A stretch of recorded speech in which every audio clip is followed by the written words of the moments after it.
Hey there, and welcome to Season 2 of We're Just Talking About It. We kick off Season 2, Episode 1 with a very special guest. Today, we sat down with a young woman named Omayma. She is an ex-Muslim living in Australia. She came on the show to share her story about what it was like growing up in a conservative Muslim home, and why Omayma made the difficult decision to head off to university and leave her religion and family behind, and start her entire life over again. We hope you enjoy this episode of We're Just Talking About It. I listened to your introduction to Islam, or Islam 101. Yes. And that was really great.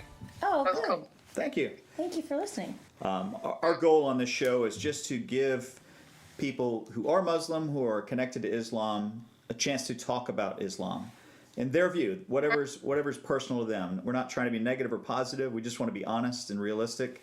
And so you have a very different story than the other people we've had on so far and the people that are going to follow you. But I think your topic and your connection to this and your family would be something of interest to people. I think people want to hear what you're saying, so we're just trying to give voice to that.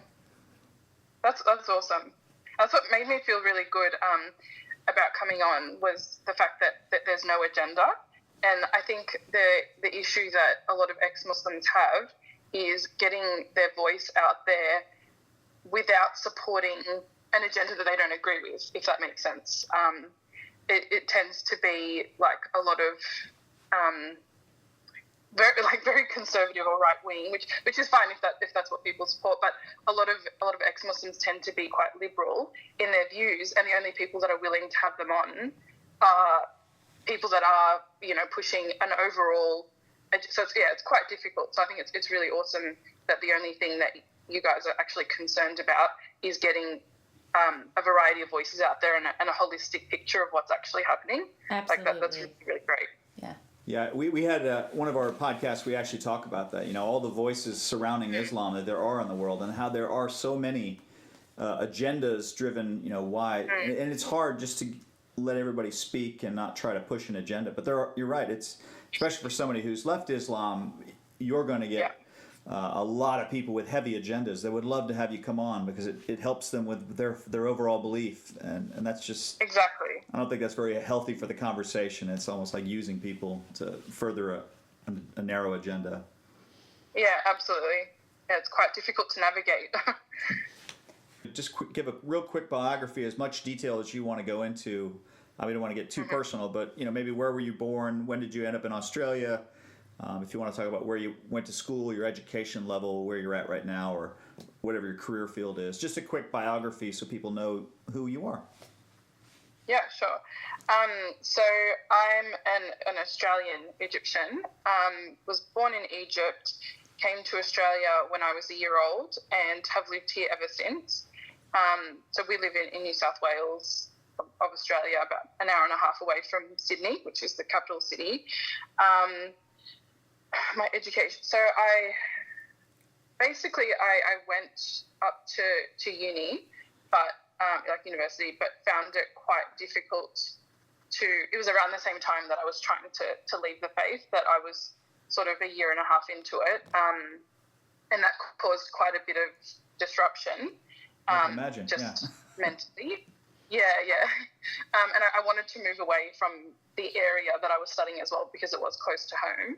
So I basically, I dropped out, and my focus for, the next year or two, and it's only been 3 years since then. So I was just trying to rebuild my life from there.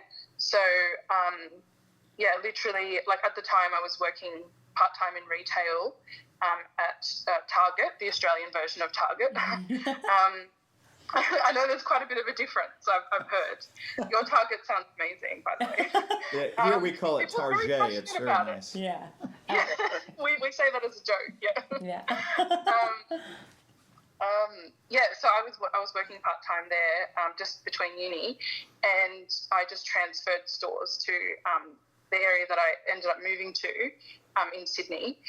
All I cared about that point was being able to pay rent, because obviously I was out on my own for the first time, and I wanted to make it work. I needed to make it work. So all I cared about was getting myself financially independent, financially stable. And I did try to go back to uni in 2017, but I still had some, I guess, psychological, some anxieties left over from that experience. I wasn't quite able to follow that through. But at the moment, I'm working as a contract analyst, which is data analysis for a AC and fire maintenance company. And it's quite good. So my current aspiration is to move into business of some kind, maybe like risk analysis or something like that. And I'm just going to see where life takes me, because I've sort of had to start again with things and set myself up all over again. So I'm trying not to have too many expectations of of where I go from here, and just as long as I'm free and I'm happy and I'm doing what I want to be doing, essentially, that's what I really value at the moment. So basically, I was raised as a conservative Sunni Muslim, and I know that you've gone into sort of some of the differences between the two major sects. So Sunni Islam is the majority in Egypt. So my parents were raised with that, and I was raised with that sect as well. And up until the age of about 21, I was really committed to that way of life. So once I started work in uni at the age of 18, I realized that I was sort of going out into the world as an individual, and people were expecting me to shape my own identity. And I think like this concept of individuality and a young adult's journey of self-discovery it's a really Western concept that that definitely wasn't sort of brought to me through my parents and my community. It was brought through the Western side of my life, through my education. In Islamic and Arab societies, it's not really an encouraged process, because from an Islamic point of view, you're on this earth to serve God, and the doctrine instructs you on the very specific ways that he expects you to achieve this. And the individual doesn't explore. They're there to submit, essentially. And then from a social point of view, individuals sort of fall under the group identity of their family unit. So the father's the head of the household, he represents the family, and he dictates the life path of the rest of his family, essentially. The wife and children conform to his expectations unless it's directly contradictory to what the religion says. So he has full authority within the bounds of religion, essentially. But I hadn't really had a choice, or hadn't at all had a choice in my religion up until that point, or how I practiced the religion. But I felt like I now had an opportunity to have an active role in my beliefs by studying them a little bit more, trying to understand them in depth, and being able to articulate them in a way that best represented my values and beliefs. Yeah, so that was sort of a bit of a turning point, like that 18 stage, and sort of having a bit more independence. And I actually took a gap year after finishing high school. So I sort of spent the next year, so I started travelling to Sydney on my own, which, like I mentioned before, it's about an hour and a half away. So it was quite easy. But I started sort of just driving there myself throughout the week, on weekends, to build a Muslim network for myself, because our area had actually had a really tiny Muslim community. I didn't really have friends my age that were Muslim. We'd go to the mosque, which was really tiny there, and celebrate the big holidays, but it didn't really have much going on. So I sort of took it upon myself at that point, with the motivation of wanting to be a true reflection of who I really was as a Muslim. I took it upon myself to go to Sydney to make Muslim friends, go to lectures, attend courses, and then in my spare time I'd listen to podcasts and online lectures, and they were usually like translations of the Quran, and also the Sira. So I'm not sure if you know what the Sira is. Why don't you elaborate that? That's something we haven't Yeah. really talked about, that concept. So it's just the prophet's life and story. So it's, you know, the hadith is the collection of his sayings and teachings and actions, but the Sira is sort of more of a historical account of, you know, how he lived his life, like before prophethood, during prophethood, afterwards, and all the companions and their stories, and how they supported him through his endeavor to spread Islam. So it's a really, really big part of being a Muslim is really identifying with the Sira. And yeah, it's quite enjoyable to listen to. Like, you just, you know, sitting there doing your own thing, and you hear about all these sort of adventures of the companions and that sort of thing. So yeah, I was really getting into it in my own time and in my own space. And it's to the point where when my family started planning an overseas holiday at the end of 2014, I really pushed that we go to do the holy pilgrimage to Mecca. So that one wasn't Hajj, it's the voluntary version. It's called the Umrah. Okay. And yeah, so it's not like most people know about Hajj. It's not the big one where there's like millions of people all at the same time, and that's carried out at a certain time of year, so it's a certain month of the Islamic calendar, and has certain requirements that you have to complete while you're there. This is just a voluntary one where you're going there, you see the city. It's sort of like a Hajj light version. And yeah, it's really enjoyable. It's really cool.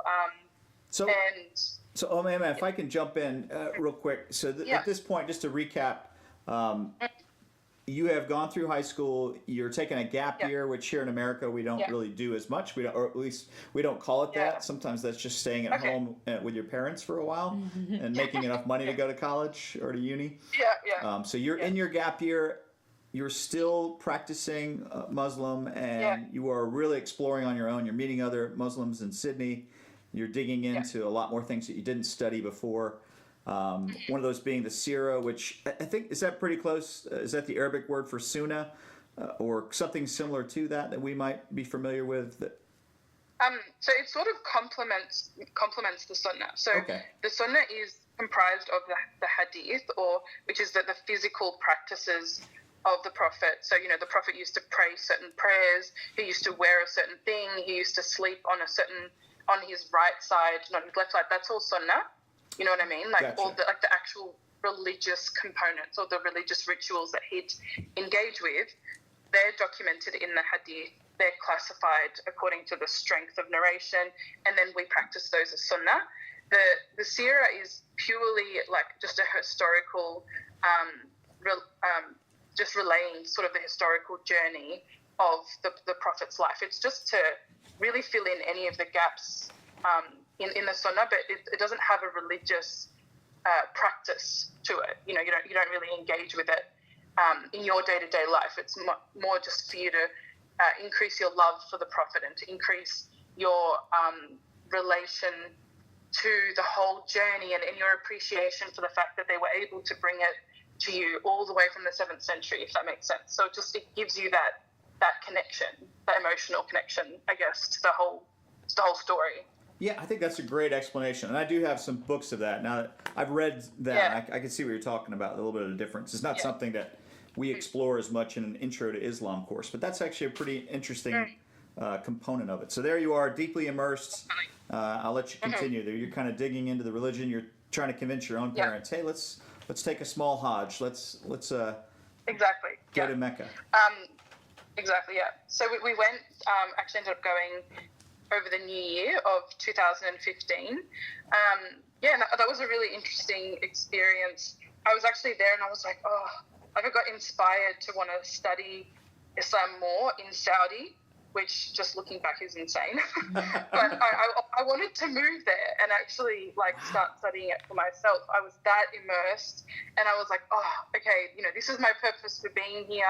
This is why I'm sacrificing so much as an individual. I'm really going to get into it. So I was peak sort of devoutness at that stage. But, you know, at the same time as all of this, I was also, because obviously where I was living, and I was going to Sydney to, engage with the Muslim community, but I was still living in that area where it was vast majority of non-Muslims, and where I was working, a lot of non-Muslims, and all my friends were non-Muslims. So I still had that consistent environment and that consistent influence. And I was also learning more about, sort of on my journey of identity, I was learning about Western values and standards, such as freedom of choice and individuality, as I mentioned earlier, and critical thinking and feminism and social justice. And all of these things really resonated with me on a personal level. Like, I really connected with these ideas. So at the same time that I was going down my Islamic journey, I really wanted to reconcile sort of those two worldviews. And in doing that, I found some speakers there, mostly from the US as well, that had they'd grown up in the West themselves. A lot of them had studied like philosophy and like politics and a lot of, sort of these Western ideas as well.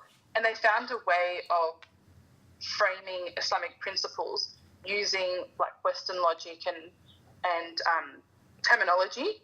And that kept me really satisfied for a while. And, that whole like Muslim feminist thing where they're able to articulate the hijab, which is obviously a very it's a very old tradition, and in the scripture it's sort of very straightforward, like women cover up so that men don't look at you, but they're able to reframe that in this is a weapon against the patriarchy, and it resists your commodification as sexual merchandise, and really, really powerful phrasing to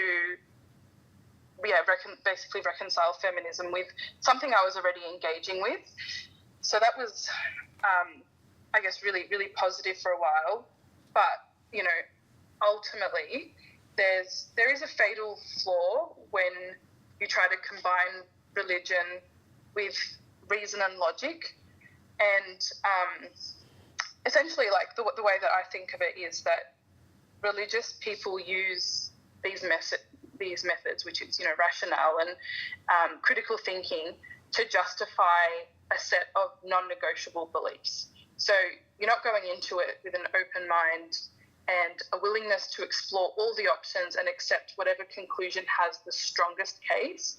You're going into it to justify a belief that you already subscribe to and that you're not really willing to change. Like, that's not up for discussion. It's just, okay, what will make me feel the most validated about a belief that I'm going to continue, engaging with. And what ultimately ends up happening is that you come to a certain belief that can't be rationalized. It has to be accepted through blind faith only. I think that's. I was going to say, when I was reading what you had written about that, I thought about how many people I've met in America, Jewish, Christian, Buddhist, Hindu, Muslim, who've gone through that same moment where you're really trying to say, if I'm going to stick with religion, I've got to make that, what we might call a leap of faith, that I'm going to just accept some things don't jive with what else I've learned through science and education and logic and reason. That's that point which everybody has to make in their life. Can I hold on to faith and keep science and reason as well, or do I choose to go one way or the other? And it's an interesting point that you raised, which we've seen in many religions, but from your point of view, it was kind of life-altering. Yeah, definitely. And it's such a challenging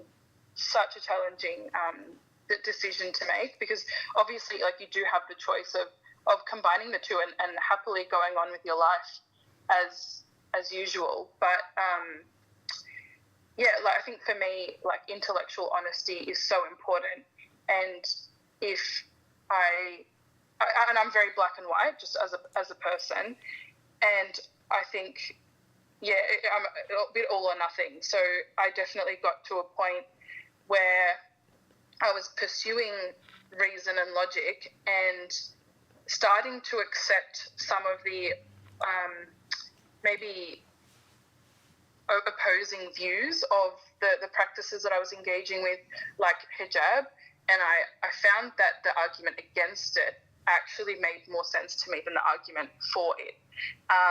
And yeah, so I that sort of tugged at that thread, and eventually the rest of it unraveled, where I just thought, oh, okay, there's actually no explanation for a lot of this. The hijab was unraveling. I like that use of language. Yeah. Oh, yeah. Metaphor. I didn't realize that is very the fitting, symbolism. Yeah. And that is where we will pause today, but please join us as we continue the conversation with Omayma in the next episode. Stay tuned for more with her. If you have comments or questions about this episode or any of our previous ones, please feel free to email us at wjtanc@gmail.com.